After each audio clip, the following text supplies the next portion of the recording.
Hello friends, તો અત્યારે હું નીકળી ગયો છે હાલીને, કારણ કે આપણી પાસે ગાડી નથી એટલે હાલીને જવું પડશે ગામ. ક્યારેક હાલવું તો પડે ને ભાઈ, ને આપણે હાલવાની શક્યતા હતી જ નહીં. હવે તો મને એમ વિચાર આવે છે કે હવનો ભગવાન છે, એમ મને આજ અંકિત મળી ગયો. હવે હાલીને હું તો જતો હતો ને ભાઈ, સાયકલ લઈને મળી ગયો. સાયકલ પણ મેં ઘણા સમય પછી હાકી, એટલે ખૂબ મને આનંદ આવ્યો કે ભાઈ આવો લાવો હવને મળવો જોઈએ. ક્યારેક હાલીને જાવ ને તો આવું પણ થાય, પણ આ જાજો લાવો મને ન મળે. આવી ગયા આપણે ભરતભાઈ બાઇક લઈને સીધા આમાં. હવે આપણે છે ને અંકિતભાઈને જાતા કરીએ ને આપણે સીધા બાઇકમાં આવી જાય, કારણ કે ભાઈ અંકિતભાઈ આપણે સાયકલ આપી ને સાયકલનો ખૂબ આનંદ લીધો ને હવે સીધા આપણે અમે સોરવાડ. હવે સોરવાડની ગલીઓમાંથી વરસાદ જેવો માહોલ તો છે નહીં, ને સીધા આવી ગયા હતા અમે ભવાની એન્ટરપ્રાઇઝમાં. ને જાય અમારા હરજભાઈ હિતેશભાઈ ને પહેલાથી જ રાહ જોતા, કારણ કે એમને મેં ફોન કરી દીધો કે ભાઈ પાર્સલમાં હું વહેલા મોડો થાવ તો તમે બે લઈ લેજો.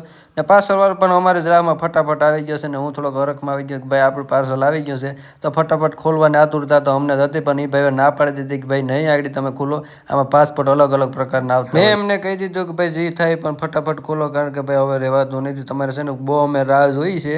ને હવે તમે જલ્દી ખોલો એટલી વાર છે, એટલે મેં ફટાફટ એનું પાર્સલ કરી દીધું, વિડીયો પણ ઉતાર્યો. ઘણા સમયના ઇંતજાર પછી આપણું ફાઇનલી પાર્સલ ખુલી ગયું છે, નીકળી ગયું છે આપણું મોનિટર ભાઈ. અમારા હિતેશભાઈએ બધું વ્યવસ્થિત ચેક કરી લીધું ને દઈ દીધું અમને પાછું પેક કરીને કે ભાઈ તમે જાઓ નીકળે કે બધી ઓકે છે. ને અમે અમારું પાર્સલ લઈને નીકળી ગયા. ત્યાં તો વરસાદમાં એકદમથી પલટો જોવા મળ્યો ને અમને ભીંજવી નાખવાની ફૂલ તૈયારીમાં હતો, પણ અમે થોડા ભીંજાઈ હતા. પછી વરસાદ તો થોડોક વધારે જ પ્રમાણમાં વહરવા માંડ્યો હતો. ભરતભાઈ હવે થોડીક વાર આપણે રોકી દઈએ, કારણ કે આપણું પાર્સલ છે એ ભીંજાઈ જાય. વધારે વરસાદ ન આવે પહેલા છે ને ભરતભાઈ આપણે અહીંથી ભાગી જવાય, ખોટું કહેવાય એવું ભાઈ નહીં.